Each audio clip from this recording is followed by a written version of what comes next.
যদি দেখে মসজিদে 10টা মুসাফির আছে, ইফতারি লাগবে, ও আর আসরে নামাজ পড়তে আসবে না। জোরে যদি দেখে 10 জন আছে, বউকে বলবে মশলাটা দে তো, বলে হ্যাঁ তুমি মসজিদ যাবে না? না না 10টা মৌলবি আছে, কাকে ইফতারি করাবো, এখনই আমাকে ইমাম সাহেব বলবে একজনকে করাও, ওই জন্য যাবই না। সে কত নেকি পাবে বুঝতে পারছেন? আরে ভাই, আপনি একটা খেজুর আর একটা কলা দিয়ে ইফতারি করবেন, 1 গ্লাস শরবত দিয়ে, আপনার মেহমানও সেটাই খাবে, আপনি 70 গুণ নেকি পাবেন, 70 গুণ নেকি পাবেন। আমার ভাই, আপনাদেরকে অনুরোধ করে বলছি, এই রমজান মাসে ইচ্ছাকৃতভাবে কেউ রোজা ছাড়বেন না। জোরে বলুন ইনশাল্লাহ। আমাদের দেশের কিছু লোকের রোগ আছে, এরপর আমি শেষ করব, সময় হয়ে এসছে, শেষ করে দিই নাকি? না না, আমার টাইম শেষ হয়ে আসছে। হ্যাঁ হ্যাঁ হোক, জেনারেটর মাল জুড়ে দিয়েছি, চলেই যা, অত সহজ নয়। আমাকে পয়নে একটা বলেছে, 1টা বাজতে চললো, কালকে অনেক দূরে জলসা আছে। যাই হোক, আমি বলি রমজান মাস এলে আমাদের অনেক লোকের রোগ বেরোয়, পেটে বাজে, নাহলে পেটে পাথর হয়। আমার একটা ফুফুইতো ভাই হয় সম্পর্কে আমার গ্রামে, একদিন রোজার আগে, এই বছর আগের বছরে এসে বলছে, মামা আমার না ডাক্তারে নিষেধ করেছে, পেটে পাথর হয়েছে, রোজা রাখা যাবে না। আমরা মোটেই রাখি না, কিন্তু শোন লাইন আছে। এই যে গ্রামটায় এলাম, একটাই রাস্তা না, আরও আছে রাস্তা আছে। আল্লাহ তাআলা আরও রাস্তা রেখেছে একটা গ্রামে ঢোকার জন্য, যেমন অনেকগুলো রাস্তা থাকে, আল্লাহ তাআলা রাস্তা রেখেছেন। যদি তোমরা রোজা রাখতে না পারো অসুস্থতার কারণে, ফিদিয়াতুন তাআমু মিসকিন, তোমরা মিসকিনকে ফিদিয়া দাও। আপনি খুঁজলেন আপনার গ্রামে মিসকিন নাই, মাদ্রাসায় কোনো ছাত্র আছে, তাকে দিয়ে দেন। সে কি করবে? রোজা রাখবে, নেকিটা আপনি পাবেন। তাকে আমি বললাম অসুবিধা নাই, বললে ভাই কত করে লাগবে? আমরা তুই কিরকম খাস তুই জানিস? বলে আমি যা খাই মোটামুটি 150 হবে। আমরা হিসেব কর 4500, তাহলে তুই মাদ্রাসায় তালবিলিম আছে 10 জন, তুই একজনকে করিয়ে দিবি, 4500 টাকা দিয়ে দিবি। বলে ঠিক আছে। প্রথম দিনই দেখছি সেহরি খেয়ে চলেইছে নামাজ পড়তে ফজরে। আমরা তুই যে বললি রোজা রাখতে পারবো না, বলে না না ভাই যা হবে রেখে দেবো। ওই যে টাকা বলেছি, টাকার নাম পাবাজি। ও দেখলে লোকে কেন খায়, আমি খাই, নাউজবিল্লাহ। আমার ভাই বাহানা দিও না। আমি গত বৎসরের বলছি, পেপারে একটা ফটো উঠেছিল, মানে আনন্দবাজার ছেপেছিল না বর্তমান, যে বর্ধমানে হাই রোডের গায়ে ফাগুপুরের কাছে পার্কিংয়ে একজন ইউপি ড্রাইভার, সে গাড়ির ওপরে মগরবের নামাজ পড়ছে ইফতারি করে। আর আমাদের দেশের ছেলেরা বলে আমি ডাম্পার চালাই বলে রোজা রাখতে পারি না। এটা মিথ্যা কথা এবং বাহানা। এই ধরনের কাজ করবেন না। কষ্ট হলেও রোজাটা রাখুন। আল্লাহ তাআলা আমাদের সকলকে কবুল করুক, আজকের রাত্রিকে কবুল করুক, আজকের জলসাকে আল্লাহ কবুল করেলে। আমার মায়েদিকে আমি অনুরোধ করব, কোরআনে আছে ওয়াতরিব খুমুরিহিন্না আলা জুনুবিহিন, হে নারী তোমরা পর্দা নির্ধারিত করো, তোমরা কোনোদিন ধর্ষিতা হবে না, লাঞ্ছিত হবে না, নিজেদিকে পর্দায় নিয়ে আসুন। আমার ভাই, আপনারা আমার জন্যে দোয়া রাখবেন, আমি আপনাদের জন্যে দোয়া রাখি। হায়াত বাকি, মোলাকাত বাকি। তবে একটা কথা বলে যাই, 12টার বেশি জলসা করবেন না। বক্তারও নামাজ যাবে, শ্রোতারও নামাজ যাবে। আমার কতক্ষণ বলা হলো? আমি চেপেছি কটায়? কথা বলে না, 11টা 45-এ। আমার 1 ঘন্টা 5-10 মিনিট বলা হচ্ছে, তাই তো? আপনাদের কি মনে হয় আমি 2 ঘন্টার কমে কোথাও কথা বলি না? আমার বাঁধা টাইম 2 ঘন্টা, যখন চাপবো। কিন্তু আজকে আব্দুল হাফিজ ভাই আমাকে একটু রেস্ট দিয়েছেন, ওই জন্য শুকর আদায় করি। একটু কম বলতে হলো, আপনারা দোয়া রাখবেন। আর 10 মিনিট আমি বলি একটা কথা, আমাকে যদি 9টায় চাপাতেন আমি 12টা বাজিয়ে ছেড়ে দিতাম। কি বুঝলেন? বেশি রাত্রি পর্যন্ত জলসা উচিত নয়। আগামীতে জলসা করবেন, আমাকে 9টায় চাপাবেন, আমি 12টায় শেষ করে দেবো ইনশাল্লাহ। 1 আর 3 ঘন্টা বলে দেবো। বুঝতে পেরেছেন? আমি আপনাদের মাইকে কথা বলি নাই, বক্স ফক্স ওয়ার যে মাইক ম্যান লাগাইছে আমার মাইকটা, ও দেখে নিয়েছে এটা মাইকটা কি আছে। আমি যদি সারা রাত কথা বলি আমার গলার আওয়াজ এতটুকু কিচ্ছু হবে না। ঠিক বলেছি তো মাইক ম্যান? হ্যাঁ, ওনার যেটা পাওয়ার ছিল তার 5 গুণ পাওয়ার এটাই আছে। বাংলাদেশের বক্তারা এই মাইক্রোফোনেই কথা বলে, ওই জন্যে আমি নিজস্ব মাইক্রোফোন কিনে নিয়ে এসেছি। আমার গলা কোনোদিন ভাঙবে না। কি বুঝলেন? দেখেছেন আমার গলা ভাঙতে? দেখেন এক এক বক্তার গলা ভেঙে যায়, যার কারণ হচ্ছে ওই মাইক্রোফোন। ওইটার পাওয়ার হচ্ছে 550, এটার পাওয়ার হচ্ছে 3400 প্লাস। তাইলে 500 আর 3400 কত পার্থক্য হিসাব করেলেন? 5 7 35, ওইটা 7টার সমান এটা একটা। এটার পাওয়ার। আমি আরামসে কথা বলছি, দেখেছেন আমি ঘেমেছি, ঘামি নাই, স্যাম্পেলভাবে কথা বলছি, অটোমেটিক ছুড়ে দিচ্ছে কথা। আমি কত দূর থেকে কথা বলছি, ওই জন্যে আমি এখনও কথা বলতে পারতাম। যাই হোক, আমি দোয়া করছি, দোয়া দিয়ে যাচ্ছি, আর মা বোনের দিকে অনুরোধ করছি, আপনার দিকে বলে যাচ্ছি, আলেমদের শ্রদ্ধা করুন, আলেমদের পাশে থাকুন, আর প্রত্যেকটা ভাই কোরআনের পক্ষে থাকবেন। জোরে বলুন ইনশাআল্লাহ। এই আলেমরা যেদিনে ডাক দিবে, জেনে রেখে দিবেন রসুলের জন্যে, কোরআনের জন্যে, ইসলামের জন্য আমাদের জান ও কুরবান আছে। সকলে জোরে বলুন ইনশাআল্লাহ। রাসূল আকরাম সাল্লাল্লাহু আলাইহি সাল্লামের হাদিস, আখরি জামানায় বর্বরতার যুগের পাপগুলো মডেলিং হয়ে ফিরে আসবে, যেটা রুখতে পারা যাবে না। পৃথিবীর শ্রেষ্ঠ মুফতি যিনি, তিনার নাম বর্তমানে মুফতি তাকি উসমানী, পাকিস্তান। 2 মাস আগে একটা বড় কনফারেন্স হয়েছিল পাকিস্তানের মাটিতে, বিভিন্ন দেশের স্কলাররা ছিলেন সেখানে। তিনি বক্তব্য রাখতে গিয়ে চোখের পানি ফেলিয়ে বললেন, भाई पूरे आलम में क़यामत से पहले पूरे दुनिया में हराम औलादों से भर जाएंगे, इसे रोक नहीं सकते। दुनिया का कोई मौलवी, कोई तबलीग वाला, कोई मदरसा वाला इसे रोक नहीं सकते, क्योंकि ये मेहनत तो बड़ी आज से 100 साल पहले शुरू कर दिया। किसने? काफिरों ने, मुशरिकों ने और यहूदी नसारों ने बहुत पहले शुरू कर दिया, और उन लोग कामयाबी हासिल की, हम कामयाबी हासिल नहीं कर पाए। हिंदुस्तानेर माटीते পরকিয়াকে লিগেল করে দেয়া হয়েছে, সুপ্রিম কোর্ট রায় দিয়েছে পরকিয়া লিগেল। ভারতের সুপ্রিম কোর্ট রায় দিয়েছে সমকামী হিন্দুস্তানের মাটিতে লিগেল। আমাদের হাজার কত মুসলিম ছেলে, ভারতবর্ষের ছেলে মেয়ে, তারা সমকামীতে লিপ্ত হয়েছে। তার কারণ তাদের মা বাবা। আজকে যারা বসে আছেন, যাদের সন্তানরা বালিগ হয়ে গেছে, 12 বছর পেরিয়ে গেছে, 18 হয়ে গেছে, 20 হয়ে গেছে, 25 হয়ে গেছে, নামাজ পড়ে না, তার মা বাপ তাদেরকে নামাজের জন্য তাকিদ করে না, সেই ছেলেটা একা জাহান্নামে যাবে না, অপরাধী হবে না, তার মা বাবাও অপরাধী হবে। ছেলে একদিন টিউশন কামাই করলে মা তাকে বেত্যাঘাত করে। ছেলে মেয়ে যদি একদিন টিউশন না যায়, মা তার উপরে অত্যাচার করে যে তোমাকে ভাত দেবো না, টাকা দিয়ে টিউশন রেখেছি, কিন্তু মেয়ের বয়স 18 হলো, একদিনও তুমি নামাজের দাওয়াত দাওনি, তোমার মতো মা রেডি হও, তোমার জন্য জাহান্নামটাই যথেষ্ট হবে। তোমার মেয়ে তোমাকে জাহান্নামে নিয়ে যাবে, তোমার সন্তান তোমাকে জাহান্নামে নিয়ে যাবে। তুমি নামাজের তাকিদ করতে পারলেন না।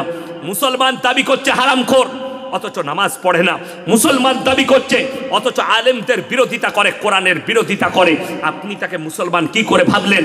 আমি চ্যালেঞ্জ ছুড়ে বলে গেলাম, যারা কোরআনের বিরোধিতা করবে, যারা রসুলের বিরোধিতা করবে, যারা আল্লাহর বিরোধিতা করবে, তারা কখনো মুসলমান হতে পারে না। তারা মুশরিক, তারা বেঈমান, তারা কাফের। সে যদিও মুসলিম ঘরে জন্ম নেয়, মুসলমান ঘরে বসবাস করে, তারপরেও তাকে মুসলমান বলা যাবে না। এটা লেখে নিয়ে যান। বেঈমান কাফেররা কত ঠান্ডা মাথায় কাজ করেছে বলে দিই। তারা নাম রেখেছে ভ্যালেন্টাইন ডে, 14ই ফেব্রুয়ারি, কাজ হচ্ছে জিনা করা। আমরা বলিনি, মিডিয়ারা বলছে কলকাতায় একদিনে 26,000 খালি নিরোধ বিক্রি হয়েছে কন্ডম জিনা করার জন্যে। আপনি বোলপুর টাউনের মেডিকেল যেগুলো আছে, মেডিকেল স্টোর, তাদের কাছে সমীক্ষা করুন যে তোমার কত প্যাকেট নিরোধ বিক্রি হয়েছে, ওরা বলে দিতে পারবে। কতগুলো, কয়েক হাজার নিরোধ বোলপুরের স্টোরগুলোয় বিক্রি হয়েছে, কয়েক হাজার নিরোধ বর্তমান টাউনের স্টোরগুলোয় বিক্রি হয়েছে। এরা নাম রেখেছে ভ্যালেন্টাইন ডে, 14ই ফেব্রুয়ারি, কাজ হচ্ছে জিনা করা। এরা নাম রেখেছে রোজ ডে, কাজ হচ্ছে জিনা করা। এরা নাম রেখেছে চকলেট ডে, কাজ হচ্ছে জিনা করা। আজকে কত দুঃখ লাগে, আপনি আপনার ধর্ম ওপরে সচেতন হলেন না। বোলপুরে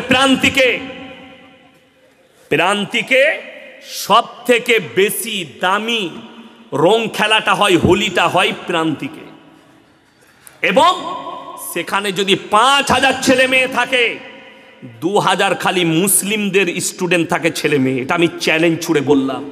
আমার জানা আছে বর্ধমান থেকে কারা আসে, কোন গ্রাম থেকে কোন মেয়ে যায়। আজকেই আমাকে একজন ফোন করেছিল, আপনার গলসি থানায় বাড়ি? জি। আপনি আপনার গলসি থানার ব্যাপারে বলুন, আপনার থানায় মুসলিমদের মেয়ে টিকটক করছে শরীর দেখিয়ে, আমি বললাম এটার জন্য দায়ী আমি লয়। কথাটা ঠিক কিনা? আমি কি বক্তব্য শুধু আমার থানার লোকের জন্যে? কথা বলে না? আজকে যে কথাগুলো বলছি আপনাদের জন্য শুধু নয়, গোটা মুসলিম উম্মার জন্য বলছি, গোটা মুসলিম জাতির জন্য বলছি। এই বোলপুরে মুসলিমদের ছেলেমেয়েরা সেখানে হোলি খেলতে চায়। জেনে রেখে দিবেন যে বাম মারা যাবার অনুমতি দিচ্ছেন, আপনার ছেলে একা মুশরিক নয়, আপনিও মুশরিক হবেন, আপনিও মুশরিক। আমি আপনাকে অনুরোধ করে বলে যাচ্ছি, সন্তানকে বাঁচান বেঈমান কাফেরের হাত থেকে। আপনি আপনার ধর্মটাকে সচেতন হন। আমার 1 লাখের বেশি জলসা ছুটছে, এতগুলো মৌলবি বয়ান করলেন, কেউ কারুর দেবদেবীকে গালি দিল? কথা বলেন, কথা বলেন। আমি এখনো পর্যন্ত কারুর দেবদেবীকে গালি দিয়েছি? আমার 1 লাখের বেশি বয়ান ছুটছে, কোনো আল্লাহর বান্দা, কোনো হিন্দু ভাই, কোনো দলিত ভাই, কোনো শিক্ষিত ভাই যদি একটা ক্লিপ বার করতে পারেন যে আপনি অমুক দেবদেবীকে গালি দিয়েছেন। বরঞ্চ আমরা মৌলবীরা বক্তব্য দিলে বলি, ওয়ালা তাসুব্বুল্লাযীনা ইয়াদউনা মিন দুনিল্লাহি ফায়াসুব্বুল্লাহা আদওয়াম বিগাইরি ইলম। তোমরা তাদের দেবদেবীকে গালি দিও না, তাদের ধর্মকে গালি দিও না যারা আল্লাহ ব্যতীত অপরের উপাসনা করছে। আমার ভাই, আমার বন্ধুগণ, তারা অজ্ঞাত অবস্থায় তোমার আল্লাহকে গালি দিলে তোমার ক্ষতি হবে। আমরা নিষেধ করি। অপরন্ত আপনাকে আমি অনুরোধ করে বলে যাচ্ছি, আজকে আমি ইয়াসিন জলসা করতে এসেছি। আব্দুল হাফিজ ভাই আমাকে চিনে, ভালো কথা। আপনাদের মধ্যে যদি কেউ বলেন আপনার পরিচয় কি, আমি আমার আব্বার নাম নেব না মায়ের? আব্বার।